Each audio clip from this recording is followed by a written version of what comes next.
It's Wednesday, January 8th. Welcome on back to the Damon Bruce Show. Plus, Cyrus joins us for Warriors Weekly Golden Days. We're co-streaming, co-branding. Hey now. In Ghostbusters, they told you never cross streams. Here we are. Here we are. Crossing streams. How are you, Cyrus? First of all, crossing the streams is how you get rid of the bad guys. So in the end, crossing the streams produces good results. So we're actually doing humanity a favor here, Damon. I know I'm being obviously grandiose. Do you want to get rid of Gozar the Gogarian, or do you not?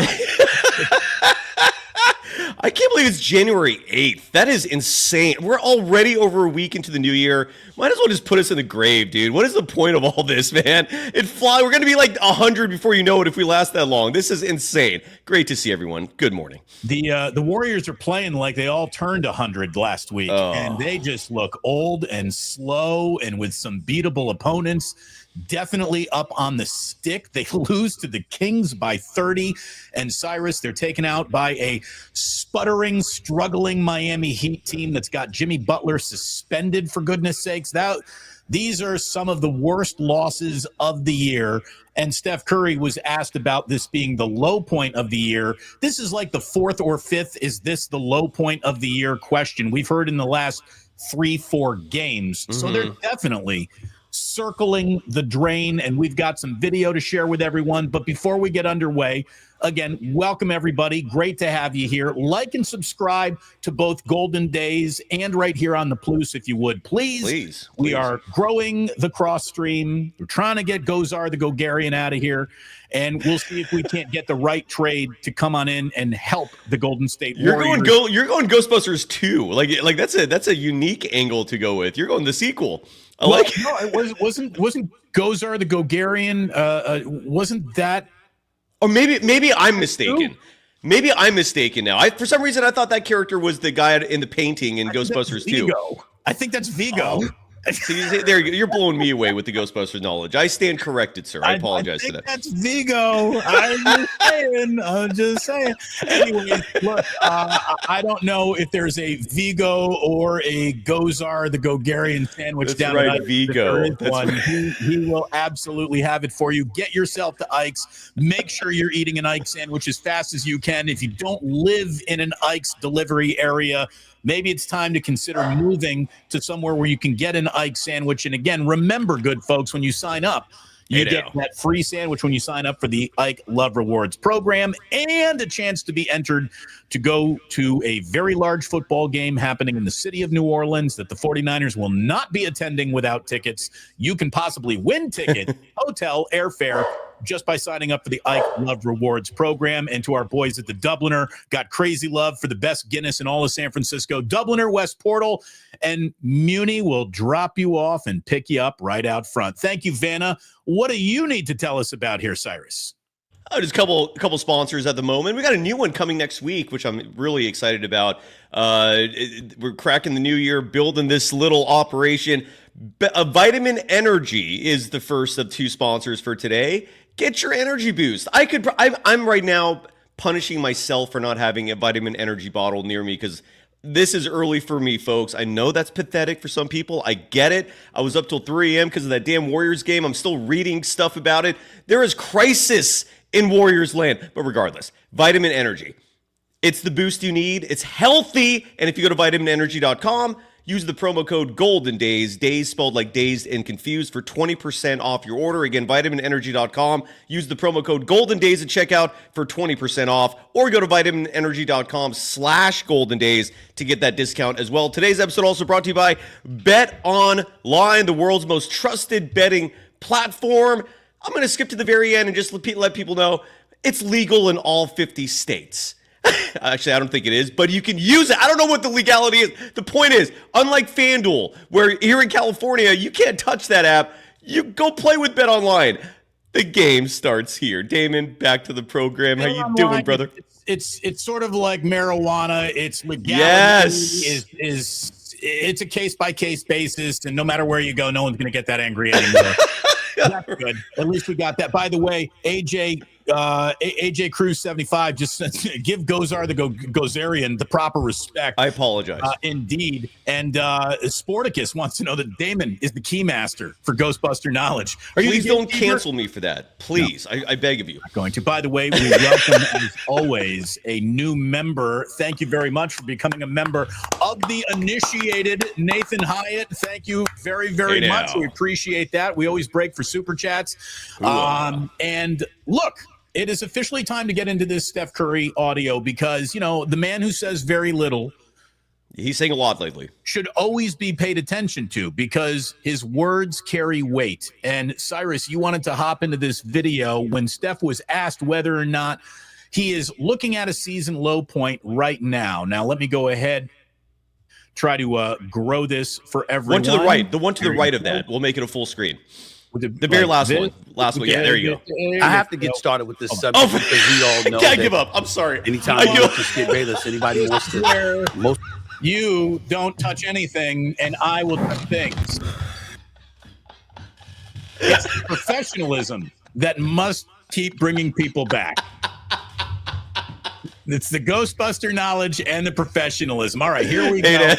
Here we go. Steph Curry. Is this the low point of this cross stream? Oh, no, excuse me. Is this the low point of the Warriors season? Here is Steph Curry. And the cross stream. Seem to be as about outwardly frustrated as you've been in a game this season. I mean, in a sense, does it feel kind of like a low point, you might say, this season? Yeah, I mean, back-to-back no shows pretty much. And the hard part is like these are winnable games against teams that for whatever reason are around the same standings, but around the same place in the standings and come in and have games against us. Even Miami, they played a double overtime game last night and came in here and whooped us. So for all the reasons, yeah, it's just not a great feeling. You have nothing to show for it, nothing really to kind of latch onto. It's like, oh, we're doing this great. If we can only, it seems like both sides of the ball are struggling. They're probably connected. Just if you make shots, usually your confidence goes up, your belief in that you can win the game goes up. It helps you play defense. But once you lose that spirit, it's glaring how bad we can be at times. So you got to be able to kind of fight through that. And that's where we'll stop that, Cyrus. And boy, do I agree with what he's saying. It is glaring how incapable of fighting the good fight this team is. When things go wrong in terms of scoring your offense, like every other team in the league right now, the cord you pull, the lever you pull in case of emergency is start shooting a ton of threes, and if we hit them, we'll get back in this game. That's the way high school teams are playing right now. That's the way the league is operating. Unfortunately for the Warriors, that is not just their plan B, that's also their plan A. And if they are in a game where a lot of threes aren't falling, they're in trouble. They have no shot creation. They have no offense that is threatening inside the arc. They are the worst team around the rim I can remember in a really long time. This team smokes more layups than any pro team should. And, they're dead last in that category too, just to add to that. Literally, like it's not just my own eyes. It's not just my own eyes. I know it's not just your own. There's literally a stat, and I still can't believe that they're dead last. And there's a lot we need to break down. I want to start off though with some positivity, right? I mean, because there is something positive in all this. This is besides the fact that this is the low point right now in the Warriors season. Absolutely, there's no worse. I've never seen Stephen Curry exude the body language we're seeing in the middle of games, where he's just dejected, punching the chair. We've seen these little things at times, but never like all at once, cascading, flowing, pouring. And so we're seeing it from him. He's talking to the media now about it. There was a Tim Cowan, I think, article just a day or two ago on ESPN where he called out Joe Lacob for the failed 2 timeline plan and for the lack of help this team currently has. Stephen Curry is begging for help in the best way he knows how. Like, he's not going to throw tantrums. Like, he's not going to call anyone out. But right now, he is going to the media saying, we need help. I'm in a dire situation. With all that said, the positivity, Damon, if the season ended today, the Warriors are still in the play-in. So do not pretend the season's over. All right, that's the message I want to convey. The doom and gloom, which I know everyone's feeling, I'm a Warriors fan. I get it myself. They're still a 500 team right now. They've yet to dip below that. They're still a play-in team if the season ended today. And that's why the Warriors cannot be complacent right now. They need to take action. Every single day that passes, it's going to get worse and worse if you just stand pat and don't do a damn thing. But do something soon, please, because this is dire. You know, I had a buddy in college who was like, his famous tagline for when shit was starting to go wrong is he'd always say, like, well, don't just do something, stand there. And I feel like that's where the Warriors are approaching this year. Instead of doing something, they stood there. Now, standing there to evaluate the situation and what you actually got is the right thing to do. A quick overreaction, I always think, is the wrong thing to do. It's the old John Woodenism. Be quick, but don't hurry. You don't want to hurry into your own team's evaluation. You don't want to hurry into, trade opportunities. You want to be able to go at your own pace. But I mean, if the Warriors are still looking for internal solutions, how have they not concluded at this point in time that the roster that Steve really, really likes just isn't good enough? I mean, how much you like these guys is no longer relevant. You're halfway through your season. We are at the halfway point, almost from a game standpoint, from a timeline standpoint. And if you don't know what you got in your own locker room this many games into the year, you got the wrong locker room. That's just that simple. You're absolutely right. You're absolutely right.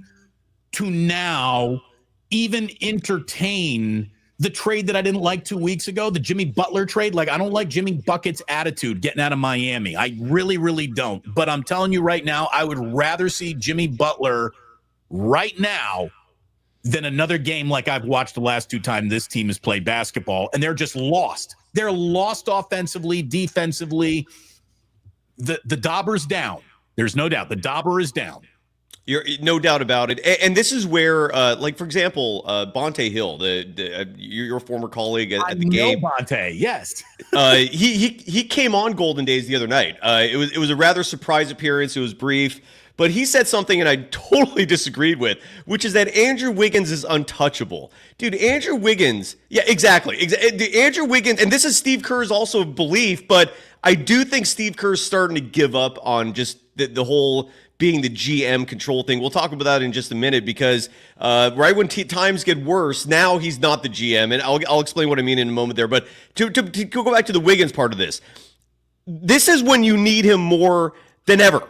If there's ever a time for Wiggins to be that version of himself that Warriors fans love, that was the second best player in the 2022 postseason, it's now.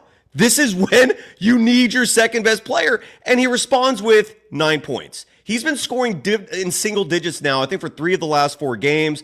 This is the idea that Andrew Wiggins, of all players, is untouchable is absurd. And I bring that up because you mentioned Jimmy Butler. There's also Zion Williams who's still out there. If you want to make a drastic big move, Wiggins has to go for that salary slot, right? You got to match salaries. And Wiggins is making, 24, I think, or 26 million this year. That has to be included. Also, Wiggins has 2 more years remaining on his deal after this season. So you're getting that off your books too, and you get a chance to maybe pursue a Miles Turner in free agency this offseason. All I'm trying to say is don't pretend that Andrew Wiggins is untouchable. If you want to turn this thing around, you have to at least explore the idea of trading him. But you got to do something, and we'll talk about that as well. But I just wanted to bring up the Wiggins part of this being as something that you have to explore. You can't just pretend he is some savior for this team. He's not doing a damn thing when they need him most. Draymond Green is no longer enjoying sacred cow status as far as I'm concerned. I mean, Steph Curry is your one, he's not going anywhere piece, and everybody else is up for negotiation. Again, like you said, Andrew Wiggins is not only a disappointment now, I'm predicting a disappointment over the next 2 years. He is, he does. Mm-hmm. Andrew Wiggins will have a game that makes you want to believe in him again, and then he'll have a week that makes you go, This is why you've been a disappointment since Kansas. Except for 1 year. You've got more talent than most guys on the court, and you use as little of it as possible. And when you are needed most, when you are in an excuse me while I whip this out situation, you don't whip it out. And it's just, I think Andrew Wiggins, to ask him to ever be the leader is just asking for trouble. Andrew Wiggins every now and then can hop in that sidecar and really help along the ride. But the minute he's given directions, you're getting lost. And Damon, just to add to that, Wiggins is 29. I don't want to see what Wiggins in his 30s is like. Just to let folks know, do not pretend Wiggins in his 30s is somehow going to be the better version. No. If you can get out from that contract, do it, please. But look, I'm not sitting here like making Wiggins the focal point. What I am saying is this team needs to make some drastic moves here. There are options out there. Stop waiting. And I don't know, and maybe this is a good time to transition to Tim Kawakami, who tweeted after last night's game that he saw something which was abnormal. Yes, Joe Lacob and Mike Dunleavy Jr. do meet routinely following games. What they don't do is have their meetings in a public display in a tunnel where reporters, the media, can see it and report on it. That's what was going on last night. Things like that sometimes do reveal the urgency that's going on behind the scenes. Because Joe Lacob's getting a lot of heat, man. I don't know if you're seeing it. Stephen Curry threw him under the bus a little bit with that ESPN article. Fans have had it, right? And I always tell the fans, at least the ones who are at Chase Center, just scream. He can hear you. The message is loud and clear. If you really want Joe Lacob to do something and you want him to hear a message, go to a game at Chase Center. Just yell it during the deadest moments, like the whole game last night. That arena was dead. You could hear a pin drop in that place. All you got to do is yell whatever you want. Trade Wiggins. He'll hear it. Like, it's not that complicated, but something's got to be done.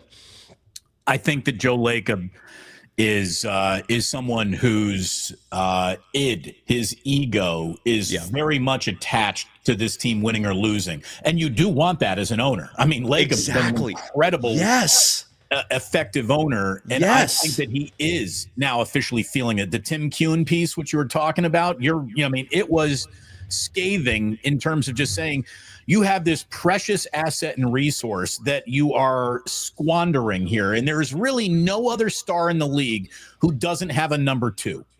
Yeah, and you're right. Steph Curry does not have a number two. And if you're saying Andrew Wiggins is number two, well, that's why you're fucked. Like that right there. If Andrew Wiggins is your number two guy, your number one needs another number two guy as fast as you can get it for him, because Wiggins is just not a tone-setting type of leader. And even in the piece, I cut some pieces out of it because I thought there were some interesting paragraphs.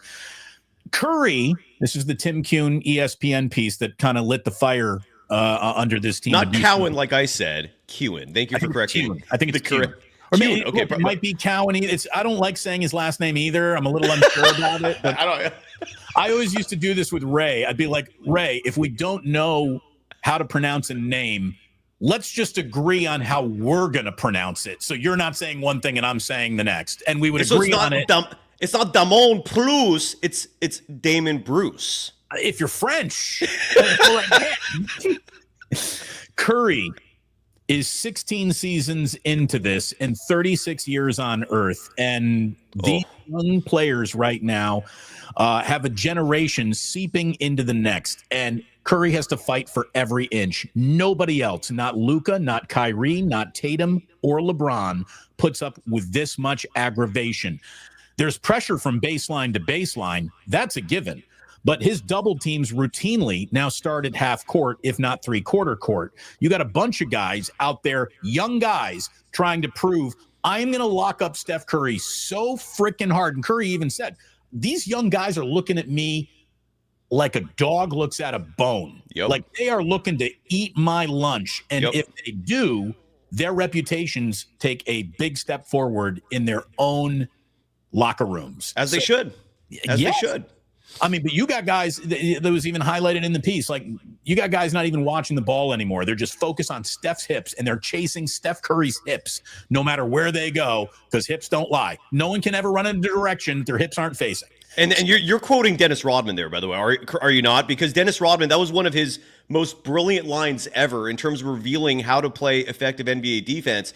And I took this to heart, man, because I heard this when we were young, is focus on the hips. Like, no matter what a player is doing with the ball, those hips are going to go where the player is going to go. Focus on that, and you're going to be fine. You're going to stay in front of your defender. So I don't know if that's where you got that from. But I was invoking Shakira. That too. Well, shit. I mean, no, here's the thing. I want to think about Shakira, so continue, please. Yeah. Hips do not lie. They really don't. There's no wide receiver who's going to break off a route that his hips aren't giving you the tell for. And it's like that for every athlete in the world. So that's where guys are just focusing on Curry's hips, and they're chasing him everywhere. There is no more, Curry got lost in the sauce and then he relocates for that open three. Not anymore. There are no relocating open threes really for Curry. He is fighting for inches over 90 plus feet of that basketball court every single night. And why wouldn't you? Why would you even bother guarding anyone on this team not named Steph Curry? And it's gotten to the point, Larry Krueger last night brought this up, which was interesting. It is interesting. I still am kind of like tripping out about this, that Stephen Curry, for the second game in a row, had 0 assists. And what I see from that, but despite that, he still put up 31 points, 7 rebounds in last night's loss, was 8 of 17 from beyond the arc, 11 of 22 from the field. He's doing it in every aspect except for the assist department. And what I'm seeing, like you said, man, he's not only getting double teamed. This is why I'm not like all on board with this narrative that Stephen Curry's like totally on the decline. Like, I'm not sitting here pretending he's still at the peak of his powers, but I'm also trying to remind people he's getting doubled, sometimes triple teamed on every possession. And he's lost so much faith in his teammates, sadly, that he's no longer even trying to include them. He's just like, screw this. It's either me or nothing. And this whole situation is sad, dude. It's unfortunate. Final thing I want to read from that ESPN.com article is this, and I think that this sums up everything. I mean, if you really needed to put like the, what is the banner that the Warriors are operating under this year? Here it is. Curry has always been the focus of everything around him, but never before as he is now on a flawed Warriors team that is contending with a paradox. They're determined to use him less than ever at a time when it needs him the most. So this is where you want Curry at 28 minutes a night. That is almost a death sentence for the Warriors because he needs to be playing 35 minutes a night and playing well for the Warriors to even have a chance to be contending in the fourth quarter. I think I heard Fitz say last night that the Warriors have one win this season when they're trailing after 3 quarters. Oh, that's not a good. There's a lot of data that is very depressing. That included. And you break for supers, and coming from your side, oh my God, it's Manny. He says, just got out of work. Did Kerr get fired yet? What are you doing?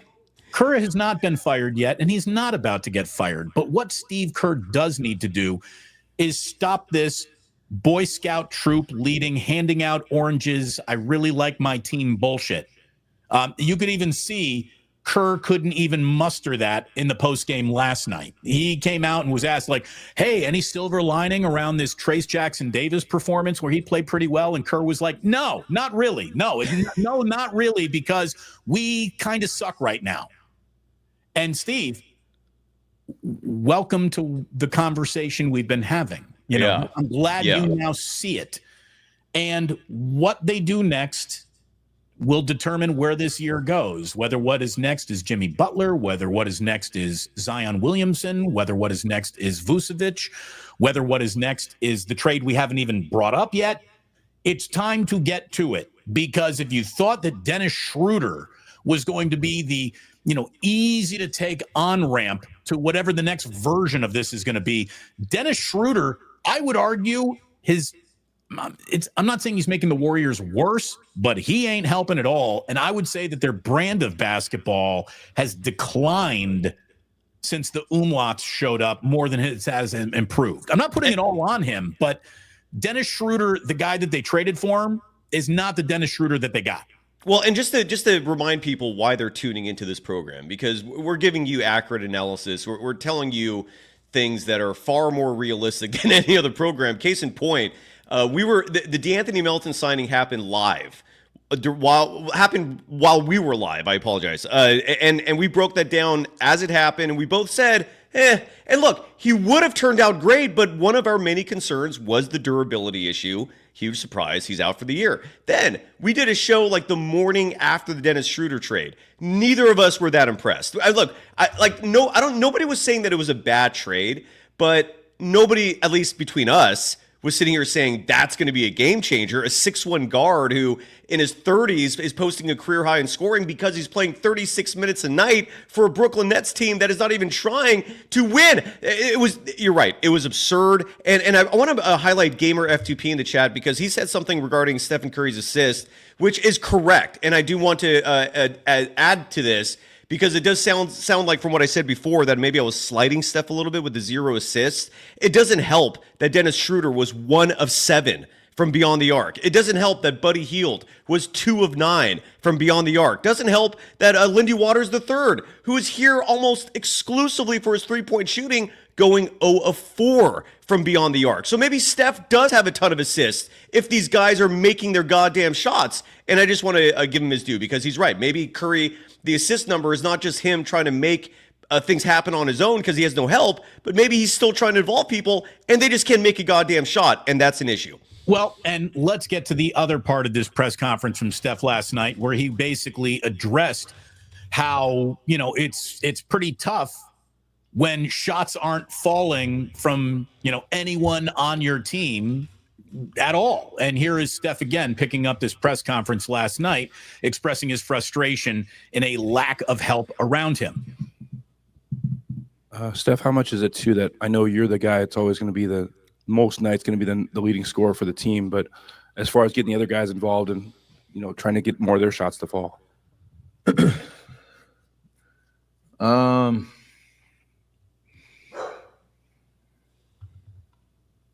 I don't know. Everybody, you talk positive to everybody. You have nobody's a charity case out here. Everybody's here for a reason and capable of playing at a high level. So I try to lean into that energy. Like Miami plays zone most of the game. Outside of me, we got up 33 threes. Like most of them are decent looks. We just have to make them. Like that's part of basketball, part of scoring, part of allowing yourself to be in games, even if, you're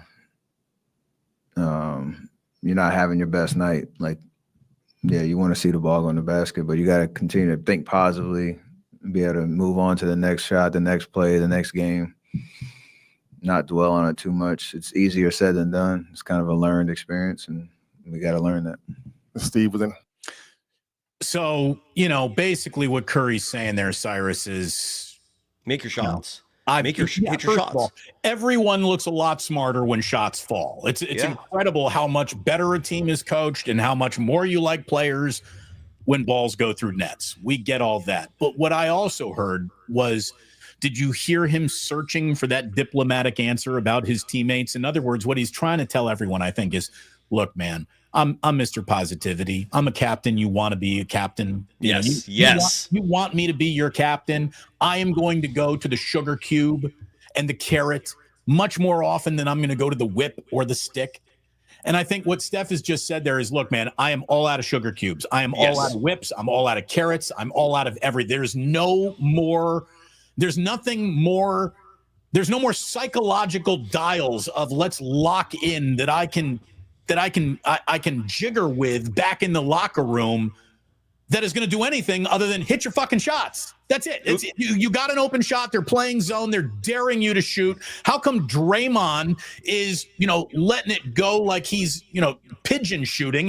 Like Draymond is pulling this three a little too much. Yeah, when he's forcing it, that's a bad sign. And there were a few last night. Yeah, Draymond cannot be shooting a three after one pass. You're right. Well, he's got to let it go because there's 7 seconds left on the shot clock and nobody else is going to get it done. Then, you got an open look, then let it go. But it cannot be a 24 seconds left in the shot clock, one pass to Draymond. Here comes the three. No, that can't happen.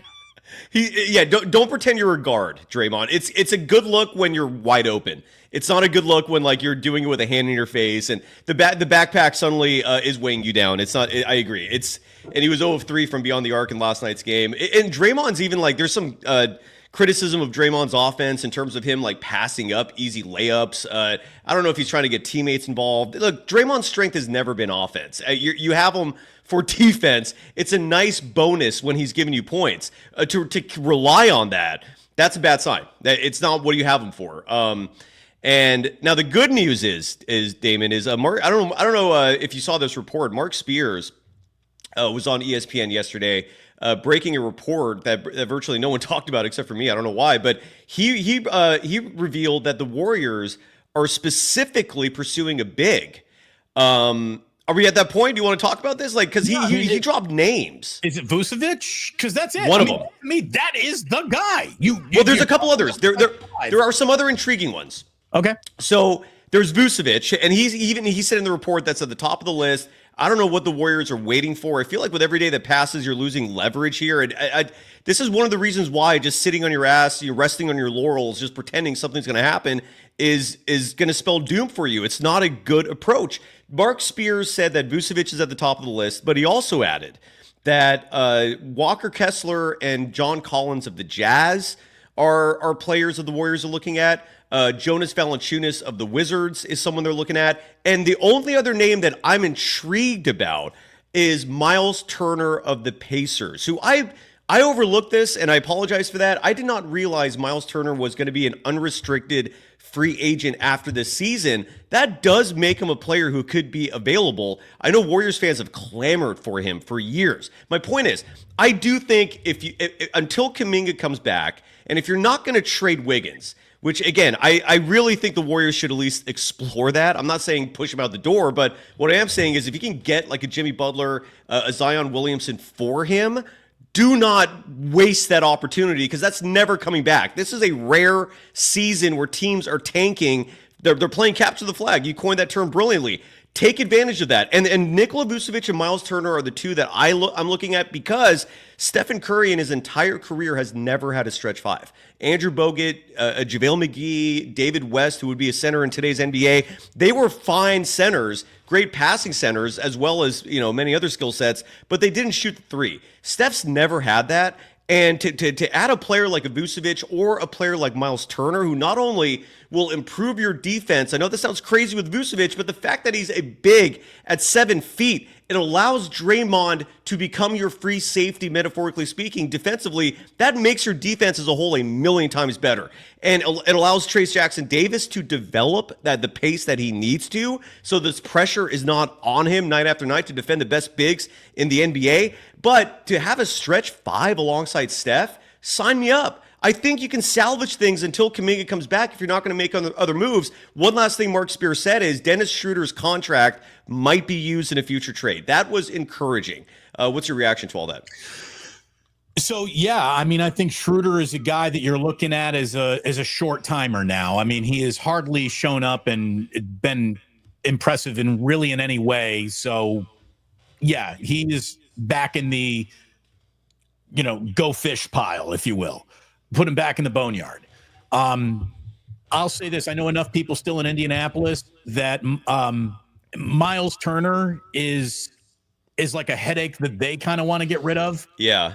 And I don't know if that is the right prescription to what how about this? If you're telling me I got to take a risk, I would rather take a risk on Zion and all the baggage than Miles Turner, who is normally healthy, but how much dog he has in the fight is something that is discussed way too often in Indiana. Yep. Whether that guy really wants to play is something in Indiana that people are really good detecting. This guy wants to play basketball tonight is something that grandmothers can identify easily in Indiana, and they don't see it in him enough. So careful in any Miles Turner rumor. And I'll tell you, Zion came back. And David, real fast, before you talk about Zion real fast, I just want to address Jim Tanner in the chat who's asking, why is Miles Turner a headache? One thing, like just an example, Miles Turner, I think 2 years ago, maybe a year ago, publicly complained about the fact that he wasn't getting the ball enough. That's a prime example of the headache. You don't want a player on any team sport complaining about not getting the ball enough. I don't care how big of a star you are. Do not make those gripes public, and don't have that gripe in general. But so that's an example. And I don't know if anything you want to add to that, but other's continue with Zion. Yeah, I just wanted to. Draymond don't score yet are starters. Yeah, there are a lot of guys who's they're incomplete. Yeah. On their resume is an ability to score. And that's something that the Warriors really never had a problem with, but now they got a problem with it. So this, I don't really score the ball, isn't really an option that they need to explore in anybody. They need points. Zion Williamson returned for the first time to play a game last night. Correct. And he unleashed a fast break 360. Holy shit, this guy can still leap dunk that makes you go, okay. But I was happy that he didn't hurt himself when he landed. That's the risk you got to be willing to take. But I think the Warriors had painted themselves into a corner of you're going to have to take the highest risk to reward ratio that you can find. I think that's where they are. And that brings me to Zion, I think, before it brings me to even Jimmy Butler. Okay. If you had to choose Jimmy Butler or Zion, you can only have one, and you could only have one. Which would you want? Zion. I think me too. I'm not even flinching at that answer. I mean, you're talking about a player who is 24, 25, who still can be much better than he is, who maybe just needs culture. I mean, when I say Zion, it reminds me a lot of it does. It reminds me a lot of Wiggins, another former number one pick who was on a team going nowhere, whose career was drifting. And he came to the Warriors, and look, it was one season, but I think that's what the focus here, right, is to get Steph that fifth championship. Just to win a fifth championship would be insane. I'm all in on Zion, dude. Not to mention Steve Kerr clearly has issues with players that have height, so Zion can be your small ball five and satisfy that itch, whatever you want to call that. I'm being a little facetious saying that, but the point is that I'm all in on Zion. He can be your small ball five. Right. Let's do it. What do you think? Kerr have an issue with guys with? I mean, here's the thing: just get him the right guy with height, and I bet you he likes that guy. Probably, yeah. But I'm joking a little bit here, but he does have a weird infatuation with these smaller players. It's I don't get it. Vucevic to me is the trade I make today. Yes, that is the safest and most effective trade. The upside to that trade doesn't come with the glorious upside that comes with Zion, but I do think that, so suppose if the answer is there's nobody here to help Steph, the minute you trade for Zion Williamson, you might be saying that 3 weeks later. There's nobody here to help Steph, and you are now devoid of trade assets because you sent them all to New Orleans for Zion Williamson.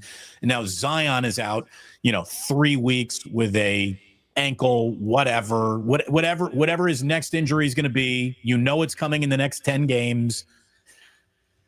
It's scary. The talent is also scary. His abilities are also scary. But fuck, man, getting into the Zion Williamson business when there's just so many cautionary tales to not do that. Well, here's the thing with this. Here's why I wouldn't mind pursuing Zion. The trade assets you'd have to give up. And again, this is why I call it low risk. The only asset of real value you're losing that you can't bring back after this season is Andrew Wiggins. That's it. Like Gary Payton II's expiring deal, you can sign him again next year. He's not even playing. He's been out for almost a month, for a few weeks now. Kevon Looney is out of the rotation. Gary Payton was ever born and play Moses Moody. Yeah, well, and that too. Jesus, yeah, that's a whole other topic that we can talk about. Yeah, and then this team's looking for somebody who can shoot the ball from downtown, and this guy's shooting like better than 40% over his last 2 games, and he still can't get on the court. Well, and the fact that he got called out, but the other night by Steve Kerr. And Kerr was fumbling his answer and saying that the reason was Moody plays a position where there's a log jam. Why is there a log jam anywhere? Like, what is this? This product does not solicit a logjam. Like Buddy Hield does not deserving of minutes right now. Lindy Water is not deserving of minutes right now. You're right. Why is Moses Moody not getting 30 minutes? Let him play through whatever struggles keep you from keeping him out there. It's a joke, man. You're absolutely right. But the Zion.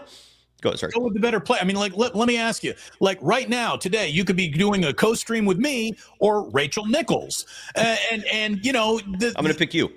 Well, that's really nice of you. But for you to tell Rachel that, Rachel, we can't work together because I got a log jam of co-streaming and it's just Damon Bruce is ridiculous. Of course you go with Rachel Nichols. She's the and then better, we more reschedule. And then we just popular reschedule. You would reschedule.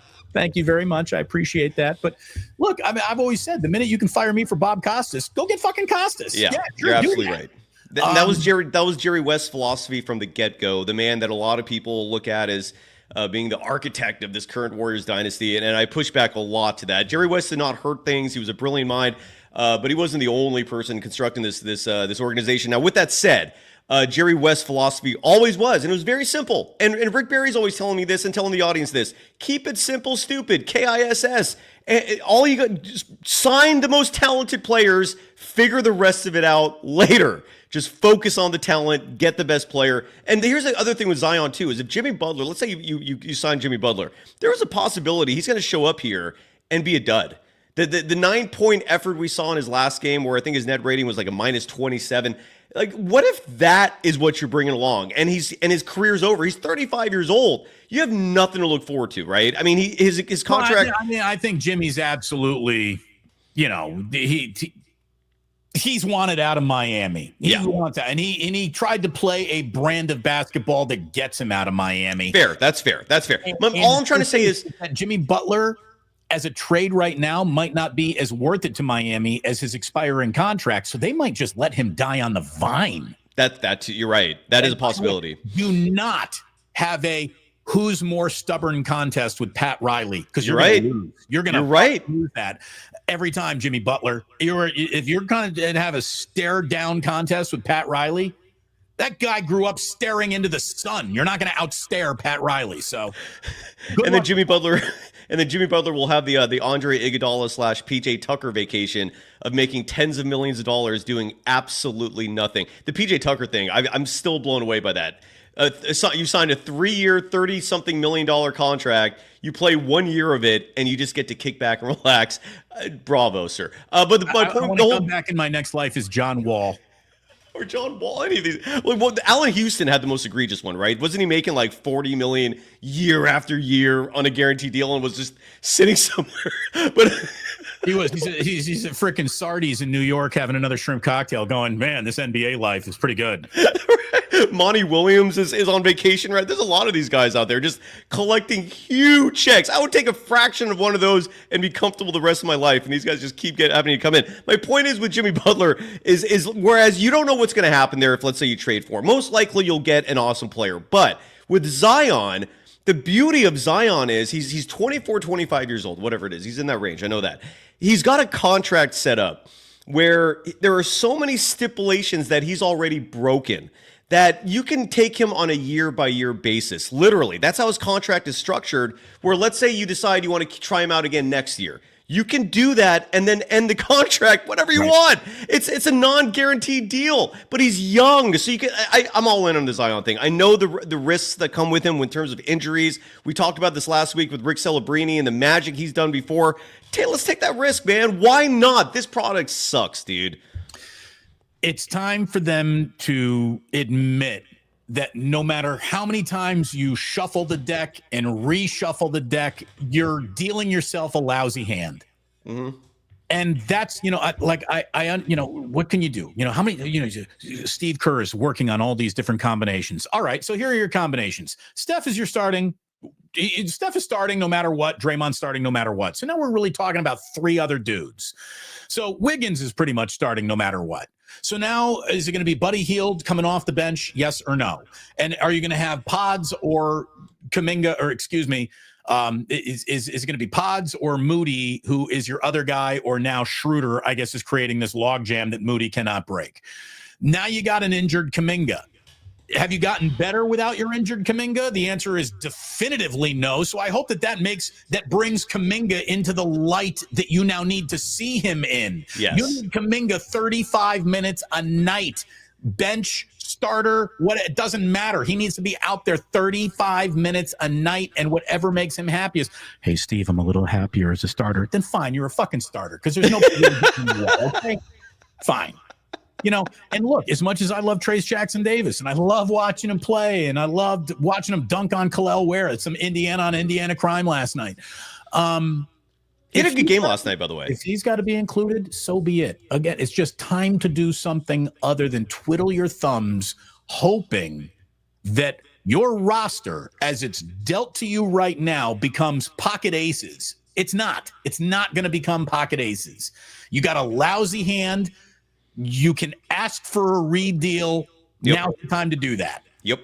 Wholeheartedly agree, man. But Trace Jackson Davis, by the way, I didn't even mention him last night in the postgame show, and he deserved some love, man, because he played 35 minutes. I'm guessing that's a career high. I don't know that for a fact, but he played 35 minutes, 26 seconds, 19.7 boards, man. He was 9 of 12 from the field. This team needed 3-point shooting. Stephen Curry needs help in the perimeter. Trace Jackson Davis is doing his job, dude. Like, if there's any, he's not the problem here. I mean, that's the thing. But this is what you're going to get with a young player in his sophomore NBA season. Yeah. You're not going to get a level of consistency when he can't even find, here's the thing. To ask Trace Jackson Davis to be the same guy game by game when his own team won't give him the same minutes in the same situation to thrive in game by game, it's a tough ask. It's a tough ask for anyone. Yeah. It's a tough ask for Andrew Wiggins. Yeah. It's a tough ask for anybody to, hey, we're going to use you 6 different ways this week, but be ready. Yeah. Oh, fuck. It's hard to be ready for the question mark of how will I be used tonight? And so it's time for the Warriors to pick a direction and go in it.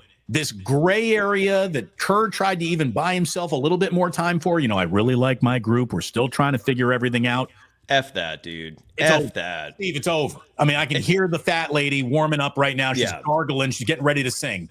Go. Do something else. And I don't even need to love what you do next. Just do something now. And it's incredible. The Kerr's final question in last night's press conference, and the video of that, the high quality version is not available yet. Otherwise, we would have prepared that as well for the show today. But he essentially was asked about the fact that just a few nights ago, or maybe a week ago, he said publicly in a press conference that he likes the team we have. Right, that was the quote, which in hindsight is biting him in the ass. So that came up. They're like, do you still feel that, you have this month to kind of work things out and see where they are? And he deflected and passed the buck to the front office, man. You have been the front office. They're making this team for you, Steve. And now that it's not working, now you pass the buck to the front office? Get the hell out of here, man. I don't think that is necessarily the bad or wrong message. That's Steve saying, yeah, front office, do something. Like, to me, I don't see the negativity in that comment. I don't think he's passing the buck. I think he's saying that, okay, so my plan really didn't work out. We're going to have to go with another plan. And look, I hope that's what he's saying. I think it's good. I think it's noble. I think it's well-intended to figure out everything you possibly can about your team and what combination can work. But we've seen enough combinations for me to know that you don't know the combination of this lock. Like, we're going to need to bring in the bolt cutters to get into this fucking high school locker. You don't know the combination. You lost the key. You're not going to find it. So, again, don't just do something. Stand there. Oh, no, wait. Don't just stand there. Do something. It's time to do that. I thought you were joking. I want to thank everyone for watching, whether you're over on Golden Days or on the Plus. Hit like and subscribe to both of these channels if you would, please and thank you. Give a thumbs up on the way out, like the video, and YouTube will keep on pushing it throughout the entire day. But we thank everyone for watching. We really, and I want to, real quick, Damon, before we go, I want to let at least the Golden Days podcast audience, because your podcast audience is getting this every day, they're subscribing, just how awesome it is for at least once a week. And this is where I recommend for the podcast listeners, also subscribe to Damon's channel, because, dude, you've got one of the most incredibly high-quality broadcast voices on the planet. And so the podcast audience, you're getting a treat every week with Damon joining the show. Subscribe to the Plus. Do it. Well, thank you, Cyrus. Yeah, dude, absolutely. Man. No, I really appreciate it, man. Thank you very, very much. I have a ton of fun talking Warriors basketball with Right you. back with you. And, I really thought that this show would be an awful lot of me fighting you fighting thought that? me on how we look and see this team. But I think we're both onto something when we say that we've seen enough. Yes. You might be more angry at it than I am, but I've just because I've been saying it. I've been saying it for so long. It's just. And again, the Warriors are my sole focus. So this is all I analyze and cover, and I've been seeing this crap for so long, and just to see this happening over and over, like it's frustrating, Damon. So yeah, but I'm glad we're both in the same. Hey, I tell you what, start covering the 49ers. They're a breeze. What a walk in the park they are. Are you ready for Justin Verlander and Kate Upton to become? I brought up Kate Upton last night. Yeah, that's a positive. I don't know nothing about Verlander himself. Like I don't know if he's still any good. At what is he, like 40 something? Yeah, he's still really good. I think he's still really good. Watch him have a really good year in a really big ballpark.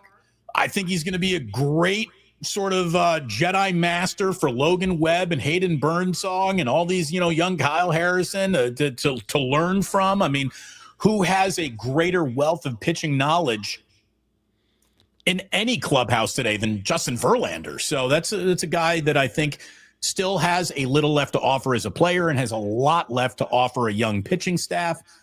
I like the signing. Yeah.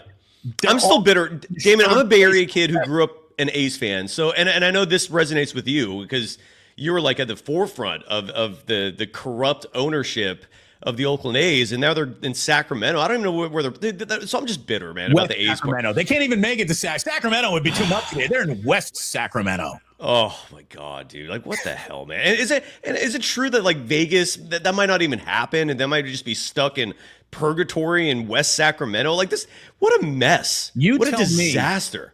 What has John Fisher ever promised you that you got?